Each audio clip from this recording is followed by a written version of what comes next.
창세기 42장 1절에서 5절까지 말씀입니다. 우리 한 목소리로 1절에서 5절까지 말씀 읽겠습니다. 그때에 야곱이 애굽에 곡식이 있음을 보고 아들들에게 이르되 너희는 어찌하여 서로 바라보고만 있느냐. 야곱이 또 이르되 내가 들은즉 저 애굽에 곡식이 있다 하니 너희는 그리로 가서 거기서 우리를 위하여 사오라.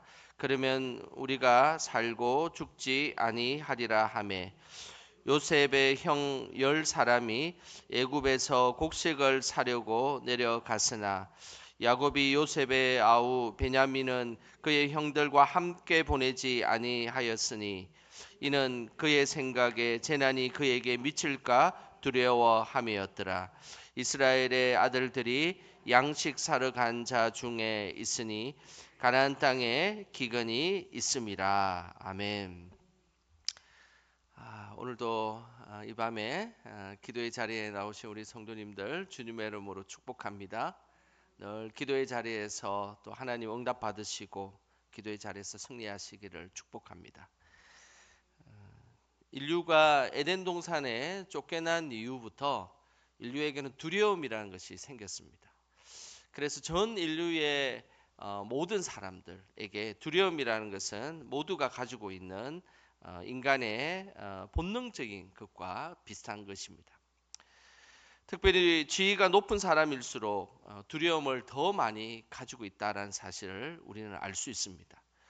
중국에서 가장 유명한 왕인 진시황, 우리가 너무나 잘 알고 있죠. 진시황은 13세의 나이, 어린 나이에 왕이 되었습니다.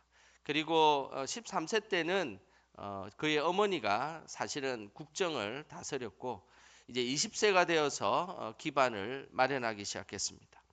그리고 나서 그는 중국이 7개로 나눠진 이 춘추 전국 시대를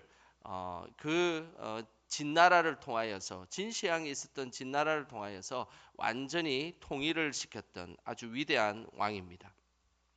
진시황이 이 중국을 통일함을 통하여서 언어, 화폐, 숫자 이런 것들이 사실은 그 7개의 그 춘추 전국 시대는 각자 자기 마음대로 사용을 하다가 이제 진나라가 중국을 완전히 그 통일함을 통하여서 모든 화폐와 숫자와 언어를 중국 전체가 사용하는 통일 왕국을 이루었던 것입니다.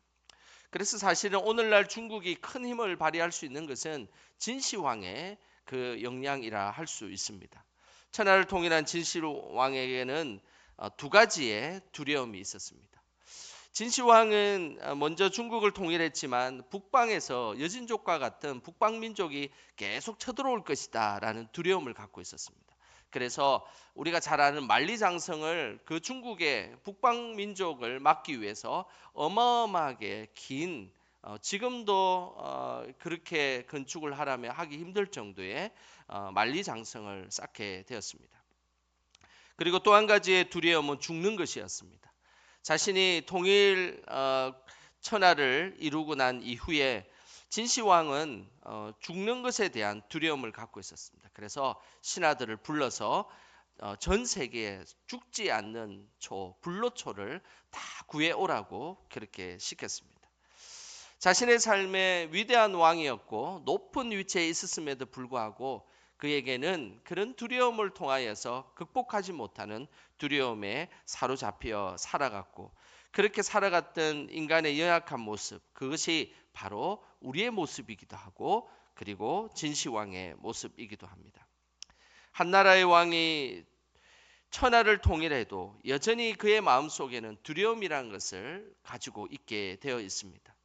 우리는 두려움을 생기게도 하고 그리고 두려움을 없애주기도 하시는 그 하나님만을 믿고 살아갈 때 우리의 두려움은 극복될 수 있습니다.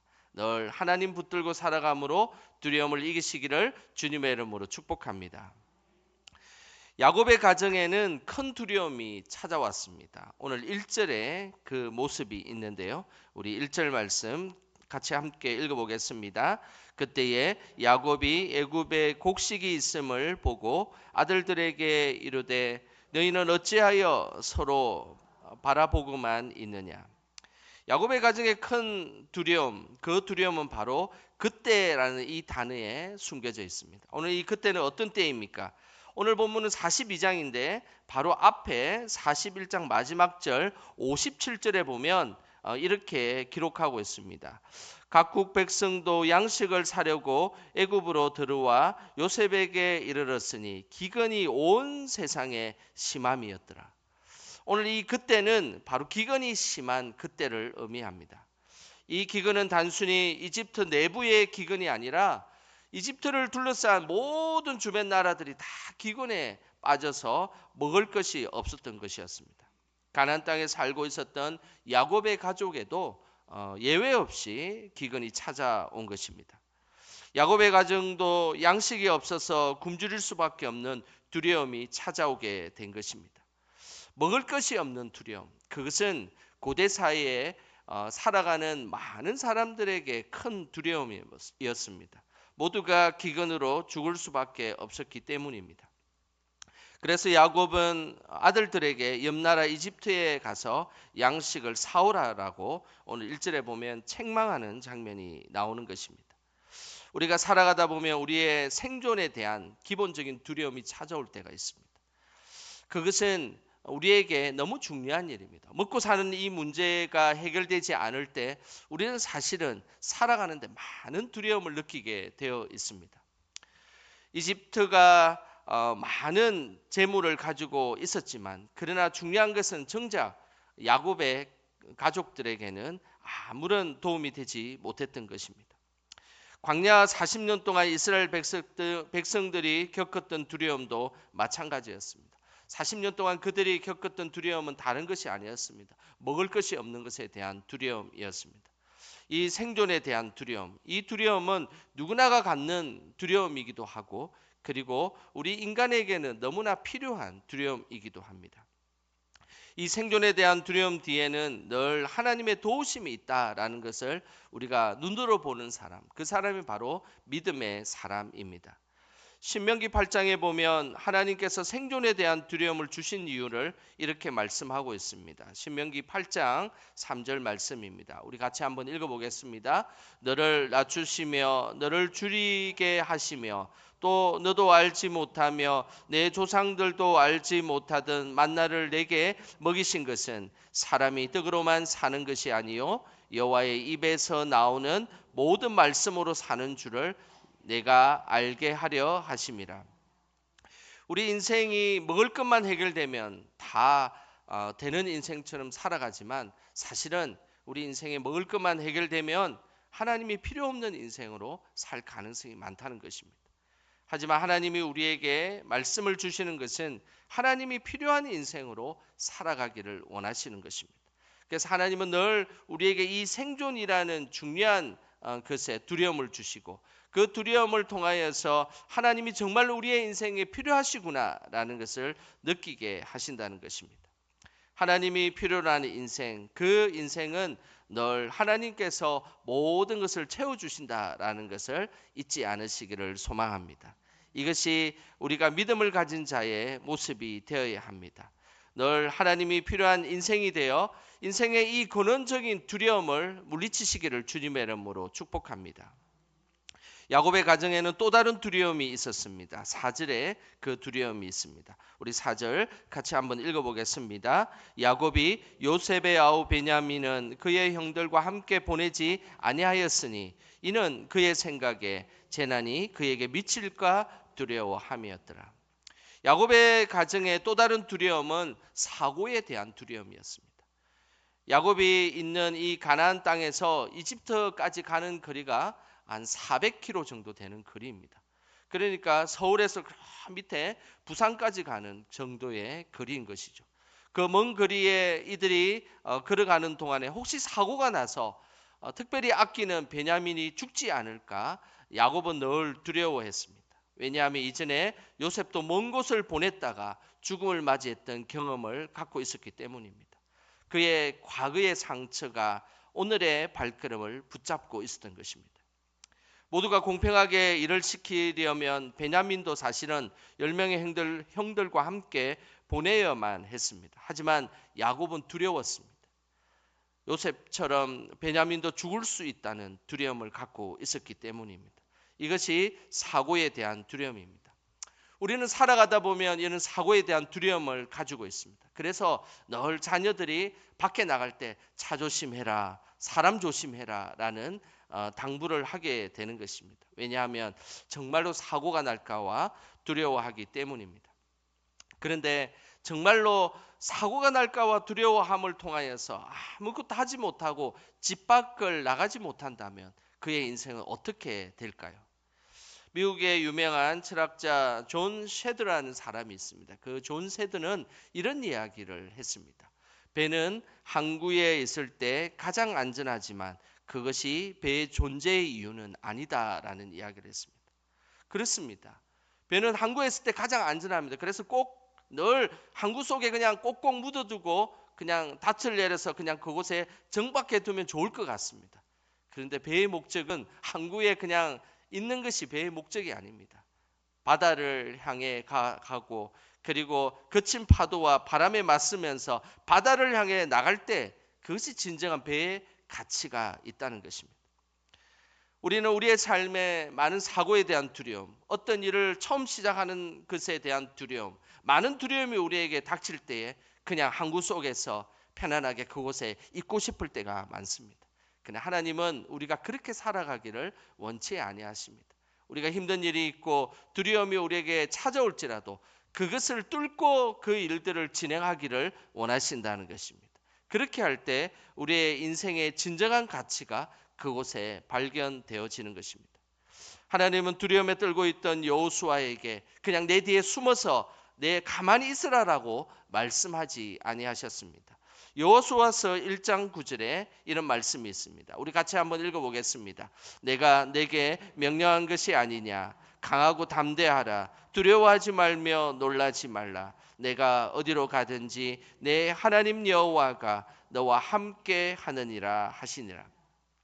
강하고 담대하라라고 말씀하셨습니다. 우리 앞에 사건과 사고가 비록 기다리고 있을지라도 누가 함께 계신다고요? 하나님이 함께 계시기에 그 일을 행하고 두려움 없이 담대히 나가라라고 말씀하고 있었던 것입니다.